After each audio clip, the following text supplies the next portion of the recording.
Let's talk about opening up the energy of the heart. So, as a defense mechanism, we naturally close our heart. We naturally kind of lock it away from being harmed, from being exposed to the world. While we do this emotionally, and we don't want to make ourselves vulnerable or open up to too many other people because we want to protect our energy, we want to protect our emotions. This usually has an effect on the heart where it closes the energy of the heart, and that emotional attempt within that subconscious attempt has an effect on energy, even if whether we know it or not. So it kind of cuts us off from the world. It cuts us off from communicating with the energy of the world, whether it be nature, everything's nature, whether it be trees, plants, animals, or people, or the universal energies that are all around us that our hair naturally picks up. Um, so, in order to communicate better, energetically, in order to connect our energy, the energy of the world, and you could call this the lotus of the heart. You could call it opening the heart chakra. I don't know what the correct terms are. I just know how it feels. And I'm honest about that. I don't know what to call it. I just know how to do it and how it feels, if that makes any sense. So I discovered this a little while back, not very long back. This is something I've known for a long time. But in order to open up that energy, there's a number of methods you can use. So visualization is very effective for like initial stages, but also more advanced stages. There's a lot of Buddhist meditations where holding images in your mind, they're very complex images. You can just hold images in your mind just in flashes, but over time, if you meditate and you can hold these images longer and longer and longer, and you're kind of honing the edge of your will, of your mind, which are both connected, and making it a more effective tool for you to use.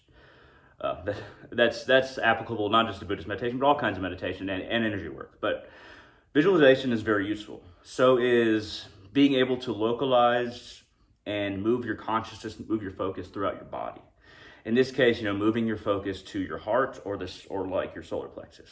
Either one. It can be from either of those places. I like to think of it as the heart, but for a lot of people, you feel it right here. I feel it. It just depends where I'm doing this. When I'm doing this exercise or doing this energy work, it just depends on how I feel and kind of where I want to localize it. But kind of being able to localize your consciousness and using breathing, being able to get in touch with how your veins and your capillaries feel, how your blood flow feels, how your skin feels, being able to even when you're working with energy, to physically like feel and being able to open up your pores or make your hair stand on end. If you become more and more conscious of your body over time and try to localize feeling and try to localize focus, I mean, all of this is done through focus of various kinds, then these are different things you can use to do this. But I'll give an example of kind of what I do, and I can do this with my eyes opened or closed. It's way easier with your eyes closed, but I found that I can do it with my eyes open. Though in the West, we're usually not used to even meditating with our eyes open. Though in the East, they're more used to that in their traditions. The eyes slightly open, and eyes. Eyelids slightly open and then eyes focused towards the third eye, but your eyes are slightly open. So I see the Buddha has slightly eyes open, but it's focusing on the third eye usually. Um, but with my eyes open, I can visualize. So I localize the feeling to my heart. I've with my consciousness, I kind of move my focus, kind of like you can practice on your fingers, your limbs. You can move your focus consciously to a various point.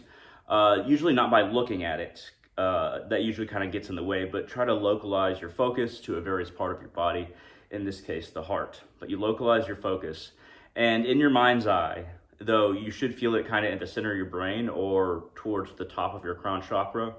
You should feel it there, even while doing this visualization here, and feeling this area at the same time as well. I know this sounds complicated, but just kind of play around with all this. So localize your focus, and then visualize in your mind's eye, eyes open or closed, these tendrils, your heart kind of emanating this light, these rays of lights. It can be blue light, it can be red light, whatever color you think feels best. It's usually light blue, white for me. And I visualize in my mind's eye while localizing this feeling in my consciousness. and, breathing evenly, I send out these tendrils in my visualization kind of out into the world. There's these tendrils of energy. They don't have any things on the end of them. You can alter your visualization as you see fit. But I send these tendrils out into the world, and I send them further and further and further. And these tendrils are coming out of my heart and kind of opening, kind of like a lotus, kind of like a flower, opening to the world. And just, you're both, and then you should have a feeling of compassion, of love, of connection, of, welcoming. Kind of the opposite of how we naturally want to close off our energy to protect it. Even if we don't know we're doing it, we often do this to kind of like protect ourselves, emotionally, and we do it subconsciously. But visualize these tendrils reaching out and kind of flowing like these long tentacles that extend out like a flower, and just welcoming, loving and welcoming everything. And just leaving it open for these periods of visualization, for these periods of, you can call it energy work or meditation. Just visualize in your mind's eye these tendrils, and you can focus on one point when you're doing this. Kind of focus on one point in the distance, but your vision should kind of get blurry because you're using your mind's eye, not necessarily your eyes. So as these tendrils kind of extend out into the world, accepting of it and loving it, you'll feel your mood elevate, or you should, and you'll also feel like this more like expanse in your chest, like this opening in your chest, where you start in the heart, but you feel this opening up of your chest. All that tension, all that anxiety, and all that constriction that your energy and your body responds to this. This is why you'll have a physical sensation that your energy is usually doing to protect itself. You'll feel this bubble kind of expanding. You might need to visualize these tendrils for a while and breathe evenly and just either stand or sit, but just love out and love in. Accept in and push out your feelings of compassion and love. And this opening heart kind of energy work will allow you to connect with more things around you and keep your energy open for, it could be open for attack as well, but more often than not, that's not going to be the case. Your energy is going to be more open. You'll find that people are more receptive to you, more responding to you, and more welcoming of you. Just by, subconsciously, this has an effect. But just try to visualize those tendrils just moving and flowing, and you're breathing evenly, and this light is flowing out from your heart, and you should just feel this openness in your chest, kind of affecting your breathing and your lungs at the same time. I'll talk about another thing as well. So a lot of the time we have a lot of stress built up and a lot of like negative energy built up in our heads, like physically in our brains, within our skulls, and we don't really know that we're doing that either. Most of the time we're just locked in our own little cells of contemplation, and we don't realize that the way we think, how we think, and not being conscious of energy naturally isolates the energy in our head and kind of like keeps it there. Sometimes we need to vent off that energy. Sometimes we need to kind of open up the head so it can be like an exhaust port. But also, while it's an exhaust port, when the head is open energetically, it can also receive more energy from the universe that is willingly giving it to us. Kind of like the sun, the universe wants to give us what we can accept and wants to provide for us what we're able to handle.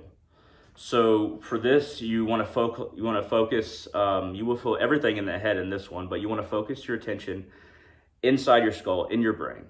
And once again, it'll help if you have kind of contact with your pores, or you kind of know how to. As a part of when you localize the consciousness, you should also kind of feel what your pores feel like, what your skull feels like, not with your hands, but just by localizing your consciousness. And just visualize like these spikes of energy. It could be any color, but usually white, whitish, light blue, or light red. These are the most common ways to do it. And at least for me, I kind of like discover this as I go. I don't really learn this from anybody. Just doing energy work for so many years, these things like just start happening, or you start playing around enough and you start to be able to do these things. So try to open up the pores on top of your head and visualize as well. Just feel the skin. Just try to feel a sense of openness in the pores of the skin, if that makes any sense. And visualize in your mind's eye, kind of like these spikes of energy that kind of like narrow, but not a whole bunch of them, just a dozen or so, or more or less, and these spikes of energy that while they're very solid in their color, whatever that color is, and it should be pretty white, light red, light blue. They slowly fade. Visualize them slowly fading into like clear when they reach the tips, and just try to direct when you breathe. Try to also direct your breath just by feeling, not necessarily by blowing in a certain direction, and this is another part of visualization, but just like feel as if when you breathe in, make this a part of visualization, that the breath is going up and going out of your head. So there's a whole lot of energy with like working with energy and working with breath. They're so closely linked. But try to feel the breath kind of going out of your pores, out of your skin, and through these spikes of energy, as the spikes of energy, and just slowly kind of like dissipating, becoming more clear towards the top of the spikes. It should be maybe about this far above your head, and they slowly become clear. But as you breathe in, try to direct that breath up. Just breathe in, stare in a certain place, or close your eyes, but make sure that all of this is happening in your visualization, in your mind's eye, and with the sensations in your body, with your breath, with your lungs. And just try to breathe out just try to breathe up through the top, through your crown chakra, out. Try to breathe this way with the sensation, with visualization. Big part of visualization is these sensations once again, but just keep on breathing and kind of breathe up. Use your focus to kind of like move your consciousness up, and then eventually just hold these visualization, these spikes, and they can kind of move a little bit, but just keep that focus on those spikes and just breathe up, breathe your energy up. And you might feel a little bit of tingling sensation in the center of your brain or your pineal gland, or you might feel your crown the crown of your head right here where that bone is. You might feel some slight sensation. You don't want to try to force any sensation, because when you force sensation, or you try to like push too much without just letting it happen, without slight suggestion, usually it can lead to some kind of like, I wouldn't say hallucinations, but you might think you're doing more than you are just by like willing some kind of like hallucination, I guess. But I don't mean to say that this is going to make you hallucinate or anything like that. But sometimes we think things are happening because we want them to happen rather than them actually happening. But there's not a big danger in that. You just want to be careful of that. But just, breathing up, you should feel a sensation, maybe a very, very slight sensation in the crown of your head or the center of your brain. And once again, you should feel this openness, like a bubble inside of your head it's expanding and growing and just kind of opening up to the sky. This is good for venting and for accepting energy in, because anytime you open up any part of your body, any kind of your energy, while you're pushing out, there's going to be exchange in. So you might want to close these sections off around certain people, but very, very few people are going to attack you like this. Certainly not consciously, very few even subconsciously, but just venting and accepting. Breathe up, out, and accepting energy that comes in. But don't visualize the energy coming in. Otherwise, you're just feeding energy back into yourself. But just feel this openness and allow the universe to send any energy back that it can. It's almost like being in a dark room and then you make a hole in the wall and the air in the room is going out and light is coming in. Very similar with this head venting exercise that I'm talking about. So a lot of these techniques are going to be easier to grasp and understand if you meditate, or if you have meditated a bunch in the past. I'm not going to lie, I fell off my practice pretty bad, but I've meditated a lot in the past, and I've become aware of my pores, my blood, my breath, and my body can be my whole world, and all the sensations of my body can be basically like the atmosphere, if you will, like a planet in and of itself. You just have to be very aware of your body. But that's going to help with these exercises. The venting, breathing up, and also the expanding of the heart, opening the energy of the heart. And these energy exercises can be very beneficial. Might take some practice. And just try these. If you have any questions, comments, concerns, shoot them down in the comment section below on YouTube. I try to answer any comments that are polite. And feel free to hit that thumbs up down there, that like button. That really helps out the video and helps get it traffic. Feel free to share this wherever you like. And feel free to support me on Patreon at patreon.com/darkrealist, capital D, capital R. Once again, patreon.com/darkrealist, capital D, capital R. Just $1 a month, you get all my podcasts and YouTube videos in one place. You can donate more than $1 a month. I'd greatly appreciate it. But for as little as $1 a month, you can get all my content in one place. Plus, I publish little ritual notes and ritual journal entries there that I don't publish anywhere else. And sometimes I'll share things there that I don't share anywhere else. But if you want to support me and my work, feel free to support me there. And let me know what you think of these exercises, if they make sense, if they don't make any sense at all, if they just sound crazy. Just ask me questions. At any rate, thank you very much for watching. Expand your energy, open yourself up, and all of you, have a wonderful day.